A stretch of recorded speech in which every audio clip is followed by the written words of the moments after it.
আসসালামু আলাইকুম। আপনারা সবাই কেমন আছেন? আমি আলহামদুলিল্লাহ অনেক ভালো আছি। তো আজকে হচ্ছে 29 তারিখ, সকাল বাজে 8টা। দেখেন রোদ উঠে গেছে। আর আজকে আমরা চলে যাচ্ছি, আমাদের 3টার সময় ফ্লাইট। আমরা 11টার দিকে ইনশাল্লাহ এয়ারপোর্টের উদ্দেশ্যে বের হয়ে যাব।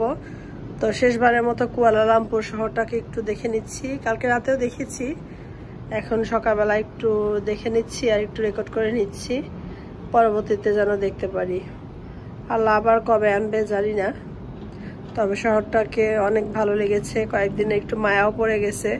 তারপরে আবার দেশের জন্য মন খারাপ লাগছে, কখন দেশে যাব অস্থির হয়ে গেছি, এই আর কি। তো আমরা আজকে একটু আগে গিয়ে নিচে নেমে পড়েছি। আর আজকে মনটা যেহেতু অনেক উৎফুল্ল, দেশে যাব, তো একটু আগে গিয়ে নেমে পড়েছি। আর আমাদের গাড়িটা কিন্তু আসার কথা ছিল 11টার সময়, তো আমরা 11টার আগেই নেমে পড়েছি। নেমে দেখি যে গাড়িটা আসার কোনো খবর নেই। কয়েকটা দিন ওই গাড়ি দিয়েই ঘুরেছি, পুরা 8টা দিন ওই গাড়িটা দিয়েই ঘুরেছি। শুধু একদিন আমরা গ্র্যাব নিয়ে একটু আমার ভাগিনার ওখানে গিয়েছিলাম, বাকি প্রত্যেকটা দিনই ওই গাড়িটা নিয়ে ঘুরেছি।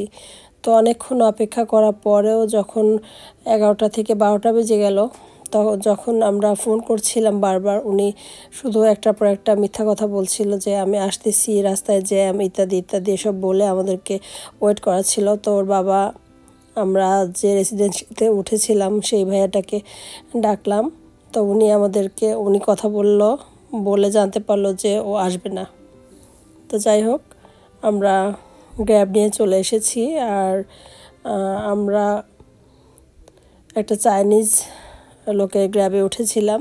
তো যাই হোক, কুয়ালালামপুর শহরকে বিদায় জানিয়ে আজকে আমরা চলে যাচ্ছি। আর আমাদের ফ্লাইট হচ্ছে 3:50-এ। তো আমরা 12টার সময় রওনা দিয়েছি। ইনশাল্লাহ আশা করি যে আমরা আমাদের সেই সময়ের আগে পৌঁছাতে পারবো। তো যাই হোক, কুয়ালালামপুর শহরটা দেখেন, আসলে এটা অনেক সুন্দর। অনেক কয়েকটা দিন অনেক ভালোই লেগেছে, কিন্তু যতই সুন্দর হোক না কেন, দেশের জন্য মনটা আনচান করছিল। আজকে দেশে যাব, মনটা অনেক ভালো, অনেক খুশি খুশি ছিলাম আমরা। তো যাই হোক, সৌন্দর্য দেখতে দেখতে আমরা এয়ারপোর্টের দিকে রওনা দিয়েছি। আর সকালবেলায় তো নিচে নেমে মনটা খারাপ হয়ে গেল, এরকম একটা প্রতারণা করলো উনি আমাদের সাথে, এটা আশা করিনি। তো যাই হোক, আমরা এয়ারপোর্টে চলে এসেছি। আর এয়ারপোর্টে আসার পরে আমরা ট্রলি নিচ্ছি আমাদের লাগেজগুলোকে ভেতরে নেওয়ার জন্য। তো যাই হোক, আমার যেহেতু আলহামদুলিল্লাহ 3টা ছেলে, আমার ছেলেরা সবসময় সাহায্য করে বা করার চেষ্টা করে। তো আমার ছোটো ছেলেটা পারুক বা না পারুক, সে কিন্তু বরাবরই সব কিছু আগে আগে করতে যাবে, ব্যাগ নামাতে যাবে, ব্যাগ ধরতে যাবে, উঠাতে যাবে, মানে উনি অনেক দায়িত্বশীল, সবার প্রতি অনেক বেশি কেয়ারিং।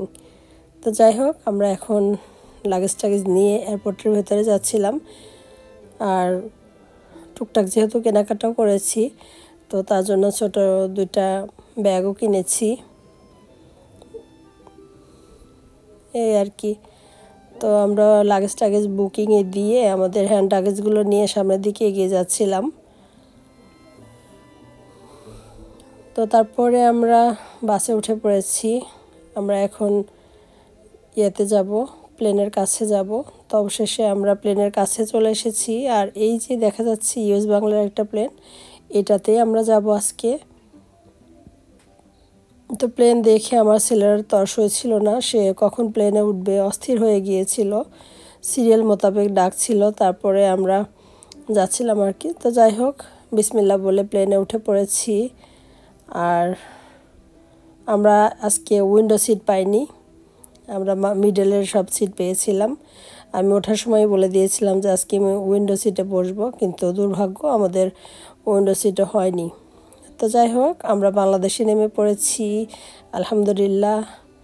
এখন আমরা আমাদের গন্তব্যের দিকে যাচ্ছি, মানে এয়ারপোর্টের দিকে যাচ্ছি বাসে করে। তো অবশেষে আমাদের সেই প্রিয় এয়ারপোর্টে এসে পড়েছি, মানে ইমিগ্রেশনের এখানে এসে পড়েছি। তো যতই যাই হোক না কেন, বিদেশ যতই সুন্দর হোক না কেন, আমাদের দেশ আমাদের কাছে সুন্দর। মানে কয়েকটা দিন বাইরে থেকে দেশের প্রতি যে একটা ভালোবাসা, সেটা বুঝতে পেরেছি। এর আগে বেশ কয়েকবার গিয়েছি, তো যাই হোক, আমরা বাইরে বের হওয়ার পরে দেখি যে আমাদের প্রবাসী ভাইদেরকে নেওয়ার জন্য এত মানুষ এসেছে দেশ থেকে। এটা দেখে অনেক ভালো লাগলো যে না, আমাদের প্রবাসীদেরকে আমরা অনেক বেশি মূল্যায়ন করি, অনেক বেশি সম্মান করি, কারণ তার আত্মীয় স্বজন সবাই এসেছে তাদেরকে নিতে। তো আমরা ওখানে অপেক্ষা করছিলাম আমাদের ড্রাইভার সাহেব আসার জন্য। তো যাই হোক, অবশেষে আমাদের গাড়িটা এসে পড়েছে। আমরা গাড়িতে উঠে পড়েছি আর নিজের চিরচেনা শহরটাকে দেখতে পেয়ে অনেক বেশি ভালো লাগছে। মাত্র কয়েকটা দিনের ব্যবধানে শহরটাকে নতুন নতুন মনে হচ্ছিল। তো যাই হোক, ব্লগটা এখানেই শেষ করছি। আপনারা ভালো থাকেন, সুস্থ থাকেন। আজকের মতো এখানেই রাখছি। আল্লাহ হাফেজ।